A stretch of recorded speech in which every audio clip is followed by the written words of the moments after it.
Bonjour à tous et bienvenue dans Être Soi, le podcast pour ceux qui façonnent leur vie.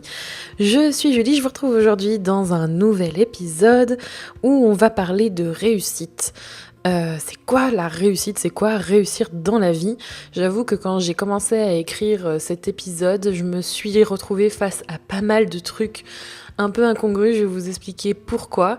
Et on va parler donc de la définition ou du moins de ce que ça signifie pour moi réussir dans la vie. Comme je vous le disais, quand j'ai commencé à faire des recherches pour cet épisode, j'ai donc tapé réussir dans la vie sur Google et je suis tombée sur pas mal de trucs. Alors je m'attendais pas à autant de choses de ce type, mais c'est un peu la tendance, c'est de vous donner des techniques ou des trucs ou des astuces ou même des exemples ou des règles sur qu'est-ce qu'il faut faire pour réussir dans la vie.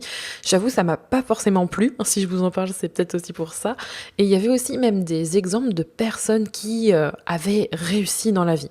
Il n'y a pas d'envie là-dedans, il n'y a pas de jalousie, c'est surtout on va dire, un truc qui me dérange un peu parce que pour moi, la réussite, c'est quelque chose qui est assez personnel et voir qu'elle était définie très clairement comme un seul statut, une seule norme par des critères comme l'argent ou la gloire ou la réussite, par exemple, d'un grand succès commercial ou technologique ou économique, c'était assez arbitraire et c'est pour ça que j'avais envie en fait de parler de ce sujet parce que c'est quelque chose que je trouve d'assez pesant et qui semble aussi peser sur pas mal de personnes parce que c'est aussi dans notre quotidien depuis très longtemps. Donc comme je vous le disais, pour moi, la réussite, ou du moins quand on dit qu'est-ce que ça veut dire pour toi réussir dans la vie, c'est pour moi quelque chose d'assez subjectif.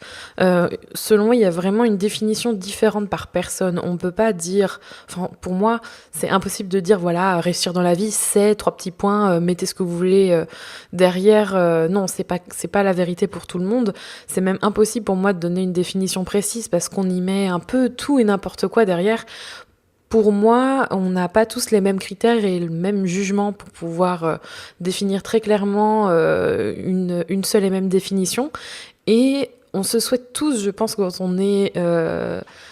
on est bienveillant à l'autre, de réussir dans sa vie. Et même on se souhaite, je pense, tous de réussir dans la nôtre. Et c'est même quelque chose qu'on entend de nos parents ou d'un proche. Pour ma part, en tout cas, je sais que les miens ont toujours souhaité que je réussisse ma vie. Mais dans le fond, les seuls critères que j'avais pour moi, c'était la réussite scolaire ou la réussite peut-être du travail, de trouver un travail ou d'être tout simplement heureuse. Et c'est très vaste en fait.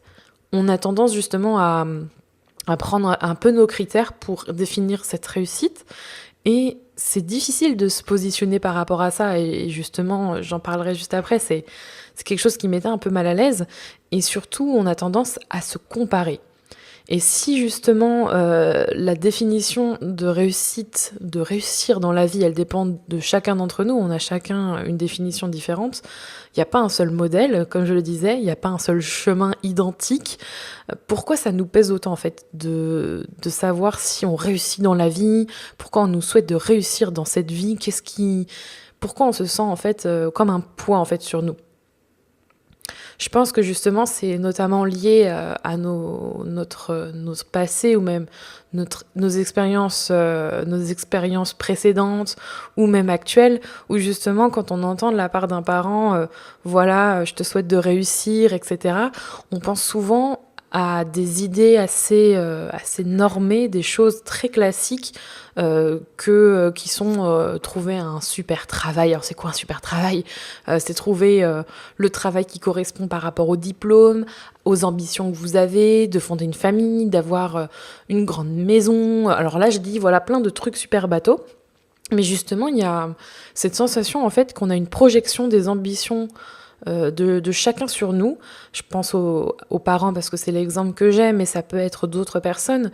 Et justement, souvent quand on pose la question tu fais quoi dans la vie, on parle souvent de notre travail et on se positionne d'ailleurs malgré nous sur quand tu es au chômage, il y a une idée assez péjorative de la personne, comme quoi elle réussit pas forcément bien dans sa vie.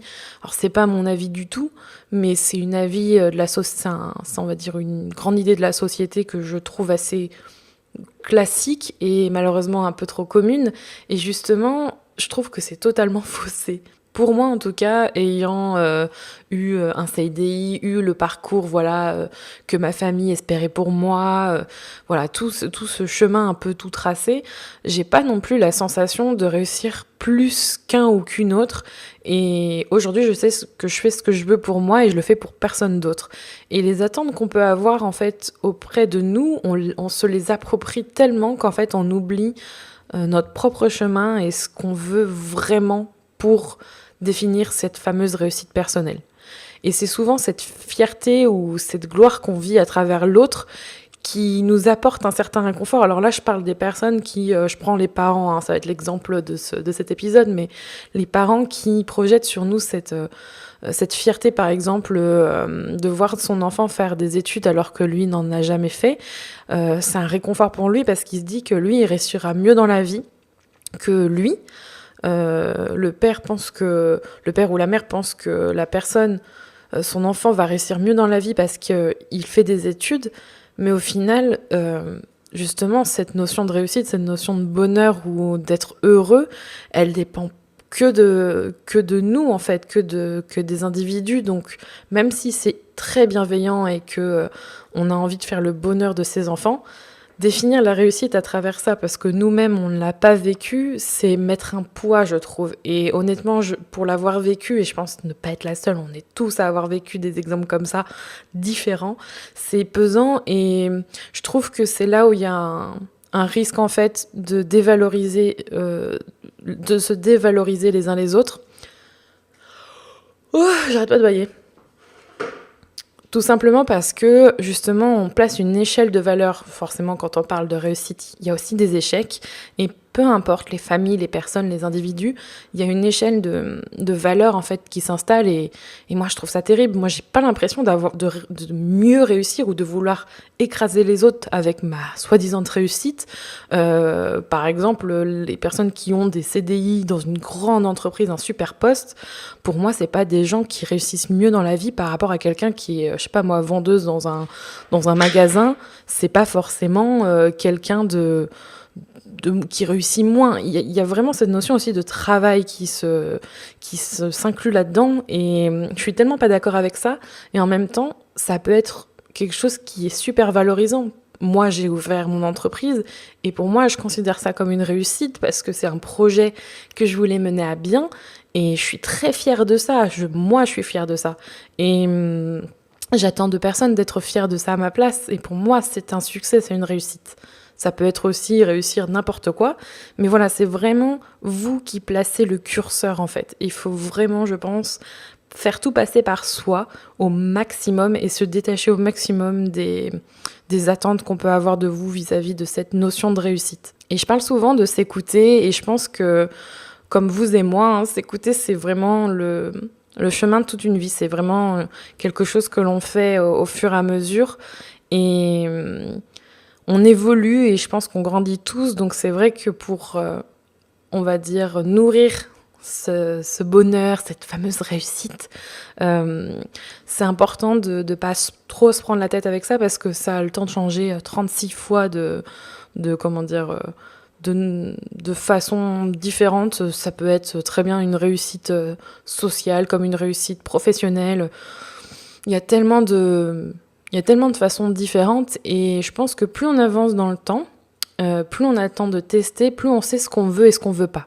C'est super important. On finit par comprendre que ça sert à rien de se comparer aux autres et surtout, je trouve que si jamais voilà, vous avez envie d'atteindre peut-être un objectif particulier et que voir la réussite de quelqu'un d'autre vous motive, surtout, n'ayez pas peur de juger la personne ou quoi, mais je pense que voir quelqu'un qui réussit, selon vos termes et selon vous, ça devrait être juste motivant et ça devrait vous donner envie d'agir et de faire quelque chose pour aller vers cet objectif-là, pas de vous sentir nul, moins bien, moins bon, voilà, pas de vous caler par rapport à cette personne en quelqu'un de mauvais ou de vous dévaloriser.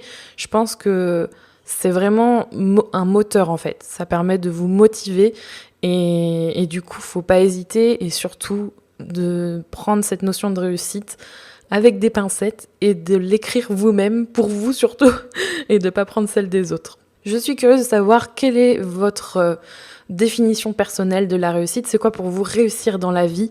N'hésitez pas à aller sur le site kinoko-blog.com pour partager ça directement sur l'article de l'épisode en commentaire, ou tout simplement sur SoundCloud ou via un avis Apple Podcast. Ça me ferait super plaisir. Et évidemment, je vous retrouve la semaine prochaine pour un nouvel épisode. En attendant, prenez soin de vous.